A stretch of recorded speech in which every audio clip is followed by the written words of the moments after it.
Baik, Assalamualaikum warahmatullahi wabarakatuh. Perkenalkan, nama saya Kurniawan dari Teknik Informatika kelas B. Jadi kali ini saya akan mempresentasikan mata kuliah Audit Teknologi Informasi dengan judul Perencanaan Audit TI. Baik, langsung saja masuk ke bagian pengertian perencanaan audit TI. Perencanaan audit teknologi informasi adalah proses awal dalam kegiatan audit yang bertujuan untuk menentukan ruang lingkup, tujuan, metode, sumber daya, dan jadwal audit. Nah, pada tahap ini sangat penting karena menjadi dasar pelaksanaan audit agar berjalan efektif, efisien, dan sesuai dengan tujuan organisasi. Melalui perencanaan yang baik, auditor dapat mengidentifikasi area yang berisiko tinggi dan menentukan prosedur audit yang tepat untuk menilai keamanan, keandalan, serta efektivitas sistem informasi. Baik, selanjutnya yang pertama ada tahapan audit TI. Nah, audit TI ini dilakukan melalui beberapa tahapan yang sistematis untuk memastikan seluruh proses berjalan sesuai standar. Dan juga tahapan audit ini ada beberapa yang perencanaan audit. Pada tahap ini, auditor menentukan tujuan audit, ruang lingkup, metode yang digunakan, jadwal pelaksanaan, sumber daya yang dibutuhkan. B. Pengumpulan data. Nah, auditor mengumpulkan berbagai informasi terkait sistem yang akan diaudit, seperti dokumen kebijakan, proses informasi, konfigurasi sistem, dan data pendukung lainnya. Kemudian C. Pelaksanaan audit. Nah, pada tahap ini meliputi pengujian tahap terhadap kontrol keamanan, akses pengguna, proses operasional, pengelolaan data, dan aspek TI lainnya. Kemudian D. Analisis temuan. Nah, hasil pengujian analisis untuk mengidentifikasi kelemahan, risiko, dan ketidaksesuaian yang ditemukan selama mengaudit. Kemudian yang kedua, audit Carter. Nah, pengertian audit Carter ini, audit Carter adalah dokumen resmi yang menjelaskan tujuan, wewenang, tanggung jawab, serta ruang lingkup kegiatan audit. Nah, jadi dokumen ini menjadi dasar atau pedoman auditor dalam melaksanakan tugasnya. Kemudian untuk fungsi audit Carter ini, yang pertama itu menjelaskan tujuan audit, kemudian yang kedua menetapkan ruang lingkup audit, yang ketiga memberikan kewenangan kepada auditor untuk mengakses informasi yang diperlukan. Kemudian selanjutnya menjelaskan tanggung jawab auditor dan pihak yang diaudit. Kemudian menjaga identifikasi independensi auditor.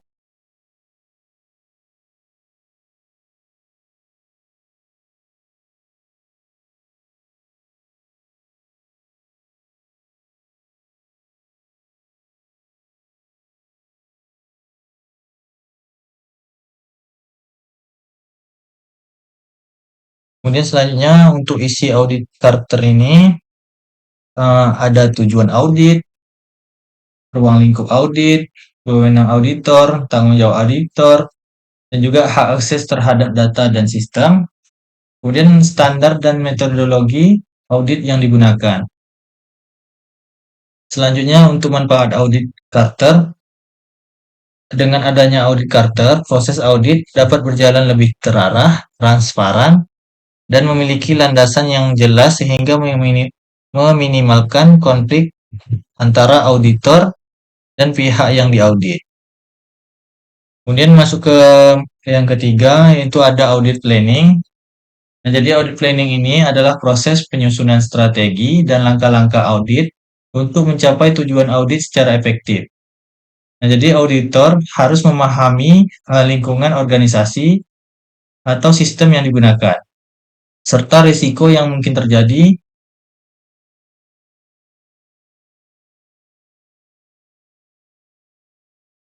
Kemudian selanjutnya tujuan audit planning. Di sini ada beberapa tujuan audit. Yang pertama itu menentukan fokus audit. Nah, jadi sebelum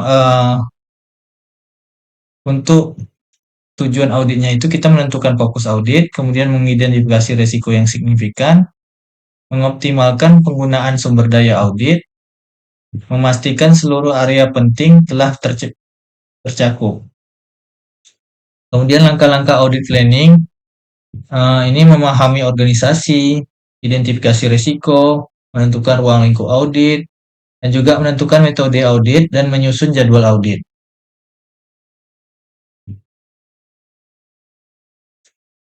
Kemudian yang keempat, penyusunan audit program. Nah, audit program adalah dokumen yang berisi daftar prosedur audit yang akan dilakukan auditor selama pemeriksaan. Nah, jadi tujuan audit program ini menjadi panduan kerja auditor, memastikan seluruh prosedur audit dilakukan secara konsisten. Kemudian mempermudah pengawasan pelaksanaan audit. Kemudian selanjutnya komponen audit program. Di sini ada tujuan audit, area yang diaudit, risiko akan diuji, kemudian prosedur audit yang dilakukan, juga bukti audit yang diperlukan dan hasil pengujian. Berikut ada contoh audit program. Nah, di sini ada area audit sama prosedur audit. Nah, jadi di area audit ini ada yang namanya keamanan password. Kemudian itu untuk memeriksa kebijakan password pengguna.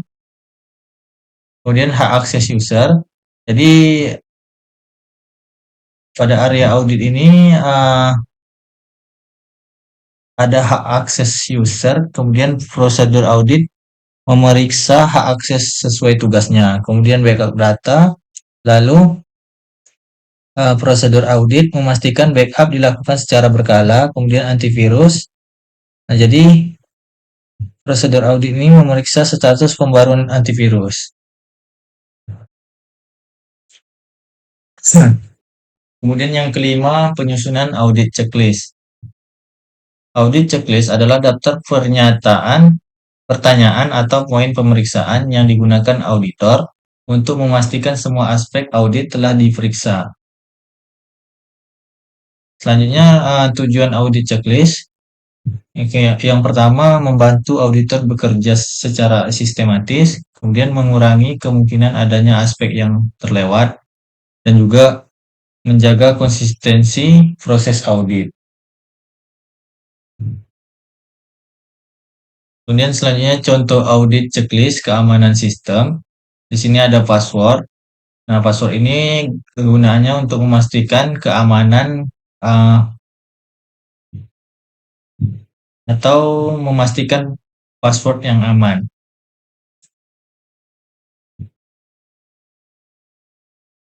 Kemudian selanjutnya autentikasi pengguna. Autentifikasi pengguna ini memastikan login menggunakan akun yang valid. Kemudian ada backup data. Juga backup data ini memastikan supaya data dicadangkan secara rutin. Kemudian antivirus, memastikan antivirus aktif dan diperbarui. Kemudian hak akses, memastikan akses pengguna sesuai wewenang. Kemudian selanjutnya manfaat audit checklist. Di sini untuk manfaatnya, yang pertama itu memastikan seluruh aspek audit telah diperiksa, kemudian mengurangi risiko adanya poin yang terlewat, kemudian membantu audit bekerja lebih sistematis, dan juga meningkatkan konsisten proses audit, serta mempermudah penyusunan laporan audit dan menghasilkan hasil audit yang lebih akurat dan lengkap. Sekian dari materi yang dapat saya sampaikan, lebih dan kurang saya mohon maaf. Saya sudahi dengan Assalamualaikum warahmatullahi wabarakatuh.